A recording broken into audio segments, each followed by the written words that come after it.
There's a quote that I'm going to share with you. When you put together deep knowledge about a subject that intensely matters to you, charisma happens. You gain courage to share your passion, and when you do that, folks follow. That quote is from Jerry Porras, who is a professor of organizational theory at Stanford University. And it's the perfect introduction to this discussion, this training we're going to have on charisma. I'm going to talk to you about how to be more charismatic and how you can use charisma as a tool to attract more women. And maybe you're wondering, how are those two things related? I mean, we all generally know if you're charismatic, that's good. Sure, why not? But why do you actually need to be charismatic? Well, the definition of charismatic, as said by Google and whatever other sources I've looked at for this training, is compelling attractiveness or charm that can inspire devotion in others. And when I go out and I train clients, when we do in-person training, when I meet women with my clients, one of the things that's so interesting is the difference between how easily women gravitate towards me and how easily they follow me and want to do what I suggest and just be on my path versus my client. Now, a big part of this is the years and years that I've put into learning social skills and learning dating skills. So I'm just more confident in these situations, of course, because I've mastered these skills and this level of immersion in these social environments over the last couple of years. But beyond just my confidence, a big part of this is how charismatic I am. I'm an extremely charismatic individual, and in past footage I've had of me meeting women, which some of you have seen on my YouTube channel, that footage is not here anymore, but there'll be more coming soon. Wink, wink, foreshadowing. I'm shooting footage of me rizzing girls, actually. But in that footage, you'll see how charismatic I am. And I'm aware that I'm charismatic because it's a skill that I've practiced, a skill that I've learned. And because I have this skill, women naturally invest in me, and women want to engage me in a way that they oftentimes don't just do with other men. So I'm going to break down how you can be more naturally charismatic with women, and not just with women, but how you can be more charismatic overall as a person, so that charisma becomes a tool that you can use to attract the kinds of women that you want to see show up in your life, and you can create this amazing life of abundance. So what we're going to do is break down charisma into 5 different tools, and I'm going to give you 5 unique tools that you can use to immediately be more charismatic. And these tools that I'm going to share with you, I found, are the simplest tools that you could possibly use to go from not being a charismatic guy who's kind of wondering, how do I interact with women? How do I assert myself? Or how do I, be that guy, to being a guy who women want to chase and want to pursue because of how charismatic and how free-flowing he is. So the first tool we're going to look at here is something called the assumption of right. And this is the starting point, and it's something that most men never get because they haven't been trained to have this from a young age. Most of the time, we're taught from a young age, I have to act according to what the socially conditioned narrative is. I have to act in a way so that I don't rock the boat too much, and I don't step out of line. Because when we're younger, we're taught in school, raise your hand before you say something, don't be loud in public. And to some extent, those principles are good for keeping everyone in order and for having a cohesive society, but those rules are passed down, and eventually we get a society of sheep. Now, again, I think that a society of sheep is probably actually quite helpful, because if you have everyone who's just thinking outside the box and doing what they want and saying what they want, you can have a lot of chaos on your hands. So sometimes it's good to have a society that's calm and that's a bit docile, where people are in line. But there's got to be people that are outliers. And to be honest, if what you want is exceptional, which is attracting multiple women and having this life of abundance and eventually creating an amazing dating relationship with a high quality girl, you have to be exceptional. And that means you can't be in the sheep mode, just following the constructed path or the constructed narrative. So this first rule is the assumption of right. And the assumption of right is everything I do is going to be accepted and loved, no matter how out of place it seems. And that's really, really important. The second part of the assumption of right is you have to stop bracing yourself for failure, because protecting yourself, which all it is ego protection, when you don't want to do something outside of the box because you're afraid of the consequences of how people would look at you. Protecting yourself takes away your room to socially improvise and create new experiences. So the assumption of right is basically you go through life assuming that everyone is going to love everything that you do. And this is a very weird thing, but it's very powerful, extremely empowering when you can do this correctly. What I've learned to do, and I learned this through years of practicing social skills and years of being around people and putting myself out there in some of the toughest environments in the world, literally in the world, some of the toughest nightlife environments. One of the things that I learned how to do is when I communicate with people, instead of me waiting for the feedback from them that what I just said is correct or they approve or they like what I'm saying, instead I give and I have my own reaction or response to what I say, right?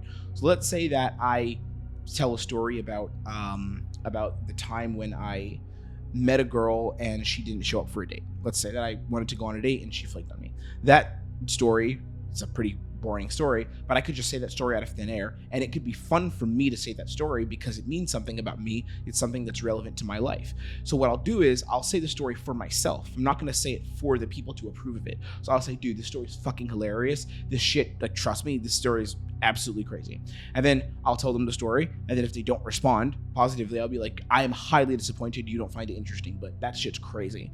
And I'll own the fact that I like the story for me. And this makes you more charismatic, this first step, the assumption of right, because you're not bracing for failure where you're like, I just shared information with this person. I'm hoping that they like what I said to them. I'm hoping they like what I shared. Instead, you're owning and fully embodying this idea that what I say, what I share, what I give to the world, what I speak about is going to be fun. It's going to be important. People are going to want to hear it. What I have to say matters.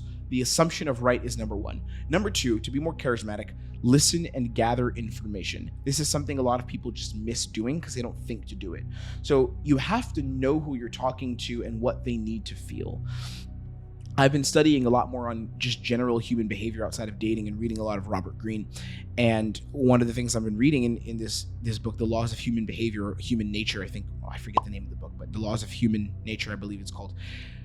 One of the things that's so interesting is how he talks about know the people that you're conversing with, know the people you're communicating with, know them deeply, know them well, know them intimately. Why do you want to know the people you're communicating with? Because if you have knowledge about who you're communicating with, you can communicate on their level and you can share information that they're going to identify with that's going to hit them more emotionally. Now, this sounds a bit maybe manipulative or it sounds a bit too logical, but again, if you want to be exceptional, if you want an exceptional result, you have to be an exceptional person, which is something that I strive to teach all my clients how to be. So gathering information and listening and gathering information is so important because what you do is you begin to know who you're talking to and you begin to know exactly what they need to feel from you. What you need to do, there's three things that I like to categorize information in, three categories of information that I like to follow. Number one is their cadence. So how does this person talk? I'm going to give you something really interesting. It's kind of a weird example, but I'm going to be vulnerable and share it with you. So the other day, when did this happen? It happened quite recently, actually. There was a fight that broke out, or something like that. There was a fight that broke out amongst a couple people, just an argument, not a physical fight, but an argument that happened. And a bunch of people were fighting, and no one could really find common ground. And what happened was I saw who was wrong, and the person who was wrong was this guy who was talking a bit like kind of from the streets. You know, he was a cool looking black dude, and he was talking like, yo, what's up, bro? Like, bro, yeah, we don't fuck with that shit, bro. Like, I don't fuck with that. Like, that's why he was talking, right? I don't talk like that. My friends all make fun of me. They're like, you talk like a white guy, Tim. I'm like, okay, well. So what happened was I saw this fight breaking out, and I was somewhat involved because one of my friends was nearby. And what I did is I got in the middle of the fight, not like in the middle, like separating everyone, but I got involved and I wanted to just kind of smooth things over because I was relatively close and some of the people involved knew people I was with. We were in the nightlife kind of environment. And I just looked at the dude who was kind of causing it and no one understood him. I could tell that he just wanted to be understood. That's what I could tell. It was his ego. And I walked up to him and I was like, I changed how I talked. And I was like, yo, bro, what's up, G, bro? Yo, I fucking feel you, bro. Here's the thing, bro. You know, I think you're right, actually, but bro, I'm not gonna throw out M-bombs here. But I was like, these ninjas, I have a diverse audience. These ninjas they don't know what they're talking about, man. Yo, I dapped him up and I was like, nah, bro, I feel you, bro. You gotta be chill, bro. You feel me? Like you. So I started talking like this, right? And what happened was his whole demeanor changed and transformed, and he like felt like I understood him. Now, the reason I was able to smooth things over and the fight ended, everyone started talking. We just went back to kind of drinking, partying. It was a good night. The reason things ended like that and ended well is because I understood his cadence and I understood what he needed to hear to feel like I was on his side and that someone there understood him. Now, I don't talk like that. I mean, sometimes, but I don't really talk like that. I talk the way you hear me talk on YouTube. And And that was not necessarily me, but I understood, going back to charisma, what his cadence was like. The second thing is temperament. So it's not just his cadence and how he speaks, how he shares information, but it's his temperament. So if I have someone that I'm communicating with and they have more of a high energy, there's two ways I could approach it. I could balance that energy out by being very relaxed, which sometimes could be more challenging for them. Sometimes I want to challenge them to make them maybe qualify themselves more or invest more, possibly. That's a real thing. Or sometimes I want to match their energy. If I'm just trying to have a good time and just vibe with them. If someone's high energy, I'm like, yo, bro, you're crazy, bro. That's fucking awesome. Or if I talk to a girl who's high energy, she's like, oh my God, I love you. I'm like, yeah, I fucking love you too. Or maybe if I want to create a deeper connection where there's this greater polarity and she has a high energy, I'll sit back and I'll look her in her eyes. I'll see you have a fucking high energy. I love it. I'm going to calm you the fuck down, girl. Right? And I'll talk to her like that because I understand her temperament, or I understand the person's temperament. And then number 3 is their worldview. How do they view the world? So if going back to dating now, if I talk to a girl whose view of sexuality is, let's say, inexperienced. This happened a few weeks ago. I ended up taking this girl back to her place, actually. We had a great time together.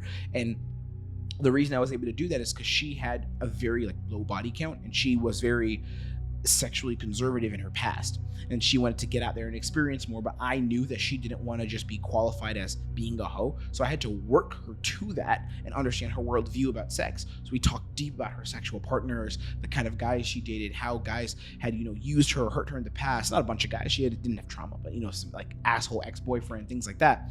We ended up going home together because I understood her worldview. So the second part of being charismatic is listen and gather information. The 3 kinds of information you want to gather is their cadence, how they talk, how they share information, their temperament, so how they deliver that in terms of their energy, how quickly they talk, where their vocal tonality is at. Are they excited? Are they calm? Are they someone who's very easily stimulated and easily aroused? Not sexually, but are they easily emotionally aroused? That's the temperament. And then number 3 is what's their worldview? How does this person see the world? Do they have a high sense of self-esteem? Do they have a low sense of self-esteem? You need to understand who this person you're talking to is, because you can literally create a social dynamic based on what you give back to them and how you talk to them, knowing how they want to feel.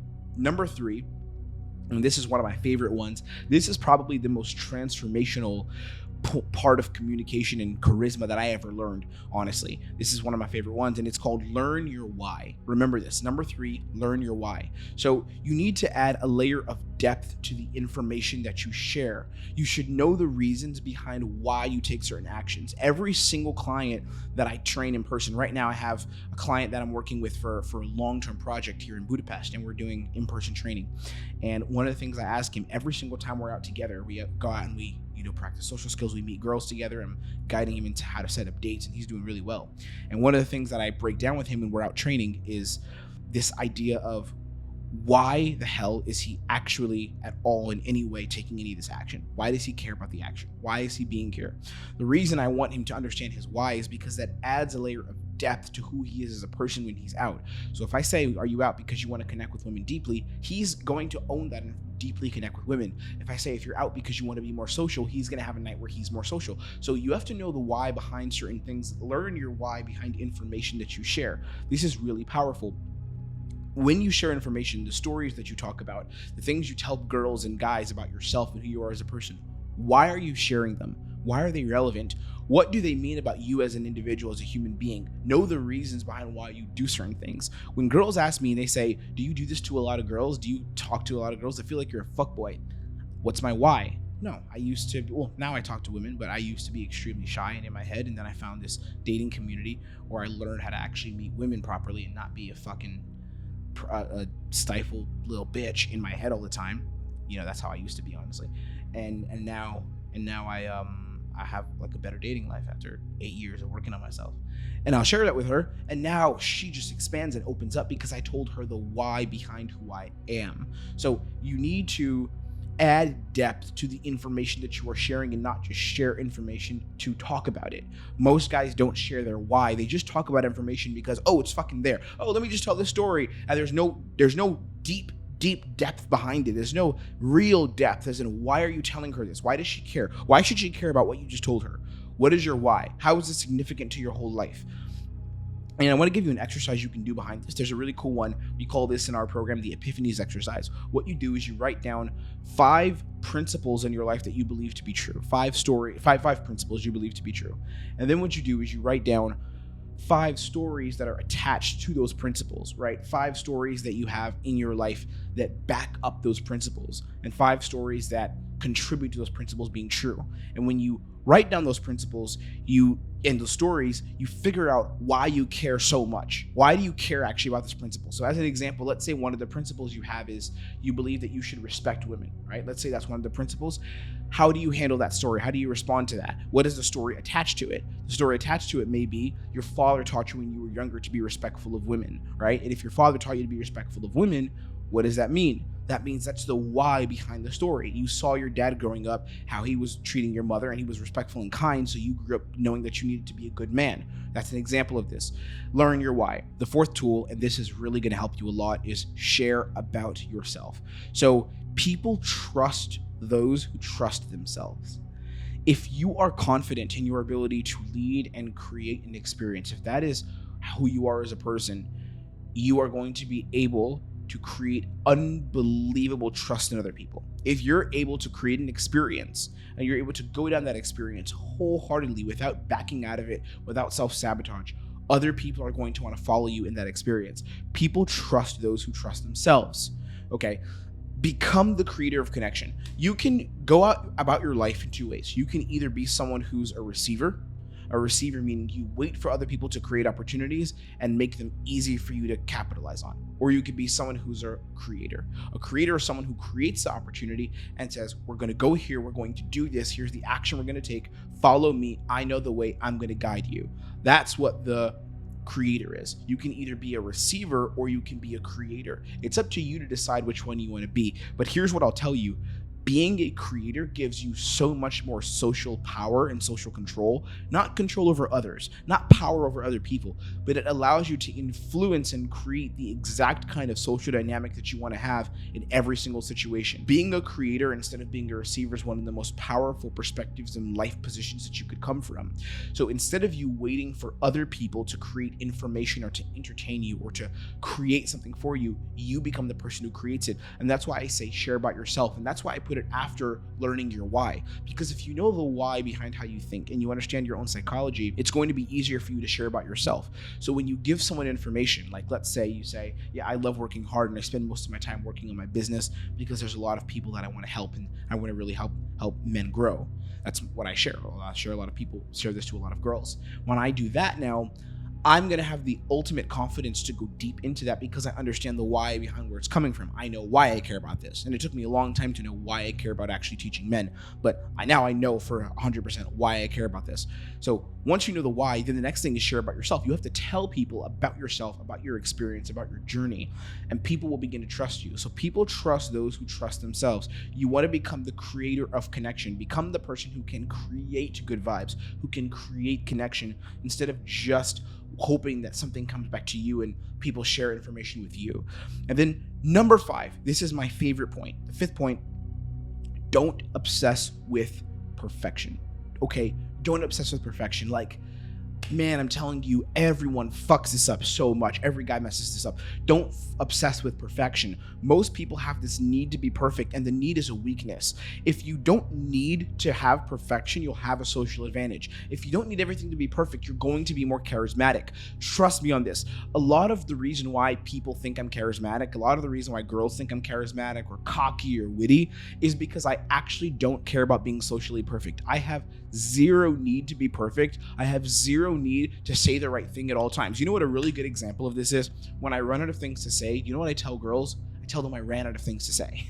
I say, I don't know what else to say to you. You're just adorable and your beauty is fucking with my head. All right. So now what happens is I'm being so honest. We have this principle in our consulting program. We call it breaking the 3rd wall or breaking the 4th wall.